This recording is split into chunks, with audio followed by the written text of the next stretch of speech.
Sometimes it takes a while for the technology to, it's like pushing a button and then waiting, knowing that something is going to happen here very soon.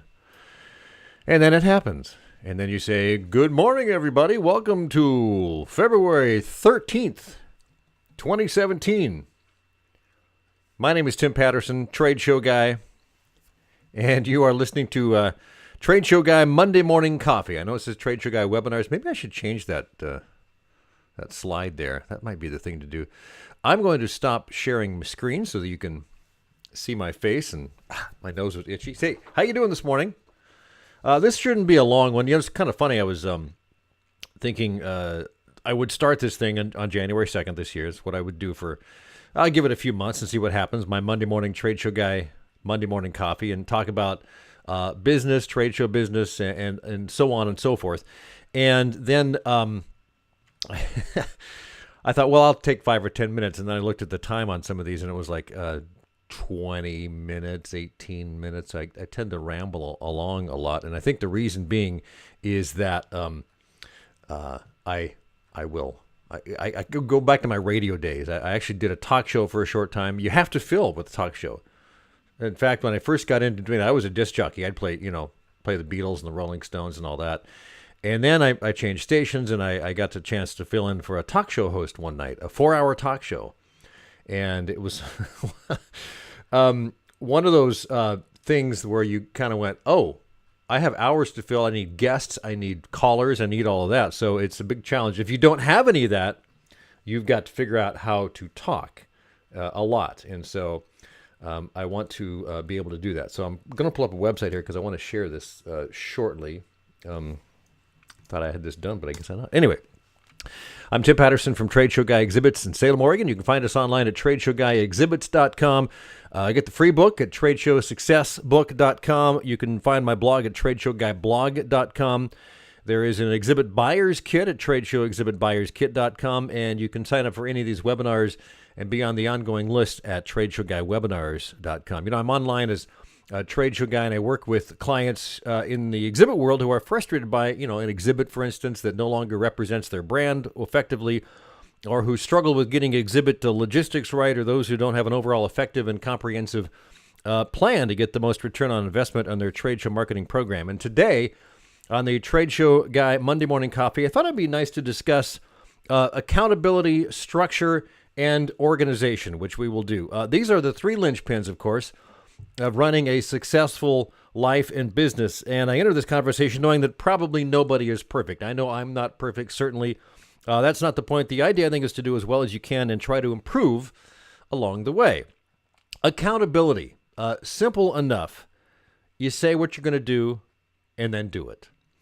You mean what you say, you follow through. However, accountability can slip away if you're not paying attention. You may have the best intentions to show up for a meeting at 10 a.m., for instance, but do you take into account the extra time it might take to get across town or wherever you're going?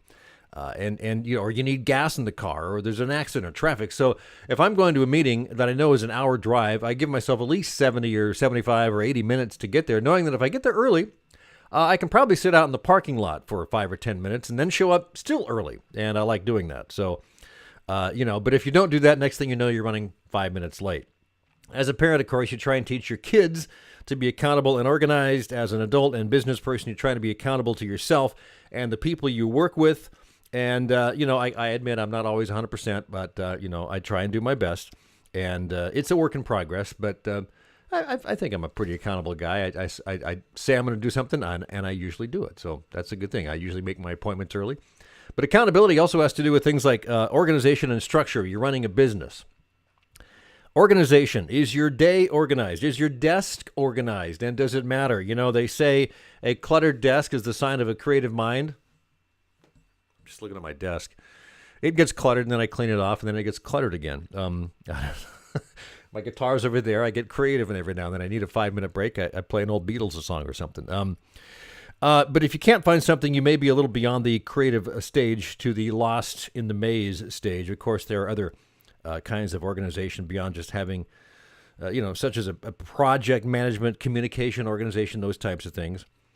When it comes to structure, I've discovered over the years as a basically a business owner who works solo. I work with certainly partners to make things happen, but most of what I do is solo. And I figured out the best way to do this is to have some structure, but not too much and not too little.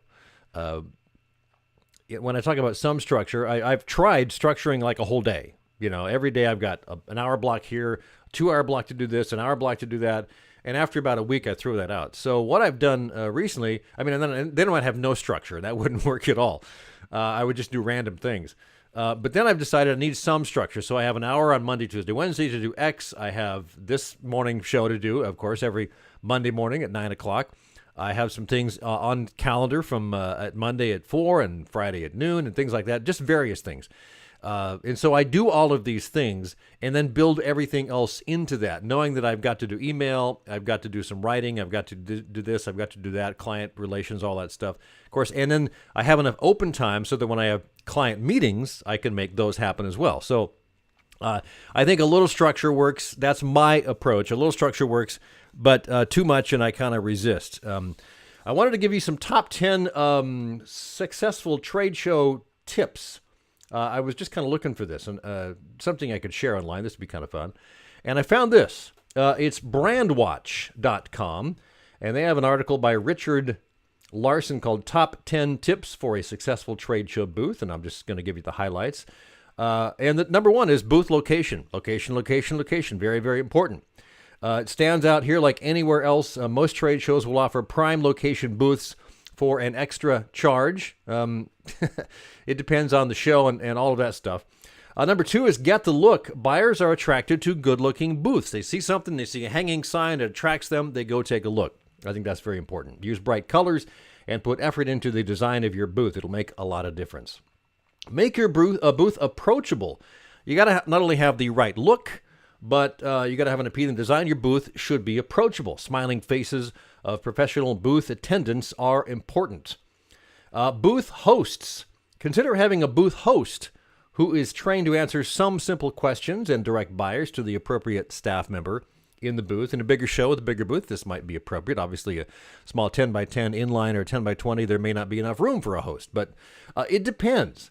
They also suggest in some of the bigger shows and the bigger booths, you might try a entertainer such as a model, a magician, singer, infotainer, some presenter that gets people in and tells people, visitors, about what you're doing there.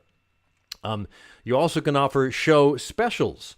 Make sure to highlight your show specials so the buyers know that they need to buy at the show in order to receive the discount or special offer. So make sure that show special, if you have one, is posted very clear. Number 6 is contests and promotions. Everyone likes to win something, in contests or promotions or prize drawings will attract people to your booth. Now, you've got to be careful here, because if all you're doing is having a spinning wheel or having a fishbowl with people putting in a business card to win something, like an iPad or something like that, yeah, people love to win that, but these are not potential leads or potential clients. They're just people wanting to win something. So make it worthwhile, make them relate to your product, or make a situation to where you could actually talk to them while they're engaged in whatever process you've got. Snacks and drinks. A lot of attendees are not used to walking around, and so if you're at a show that's not a food show, for instance, where everyone's got samples and drinks, offer some samples and drinks, some chocolate kisses, something to, maybe a water thing to get people to stop for a moment. You can engage them. Number 8, show your expertise. Offer something of value to trade shows. Can be something like a white paper on the state of the industry, top 10 list of products, maybe newest trends, things like that. People are interested in what your thoughts are, and a white paper will let them do that, or some sort of other downloadable or distributable paper. Number 9, reach out on social media. He says you should already have a social media marketing plan in place for your trade show, and I would certainly echo that. One way to use social media is to engage with people who have checked in at the venue or mentioned the trade show on social media, so invite them to your booth. And number 10, he thinks a promotional product to give away is a good thing. And I think that in a certain situation, yes, that would be a good thing. Branded gift giveaways are certainly staples, but choosing the right one will ensure that your investment is worthwhile. So a lot of the popular ones, of course, pens, bags, electronic gadgets, cups, mugs, badge holders, folders, binders, notepads. And so this is thanks to Richard Larson, and you can find it on brandwatch.com. I'll put the link in the show notes if you're not happening to be watching live. And one more thing, I wanted to get, somehow last week I missed the one good thing. I mean, I put it in the show notes, but I forgot to talk about it, which was the New York Times daily crossword puzzle. I get the digital version of the New York Times, and the crossword puzzle takes a minute, maybe two, if I'm stumped on a word or two. But the crossword puzzle. So today's one good thing is night skiing, and I've got some photos I want to show you. Let me share the screen here real quick, if I can manage to do that and without taking too much time. Screen share. I went skiing at night. That's not it. Where'd it go? It's not showing me a chance to do that. So maybe I'll just have to share the whole screen, the desktop. Okay, we can do that. We can share the whole desktop and put that up. And let me... Uh-oh. I hate when that happens. All right.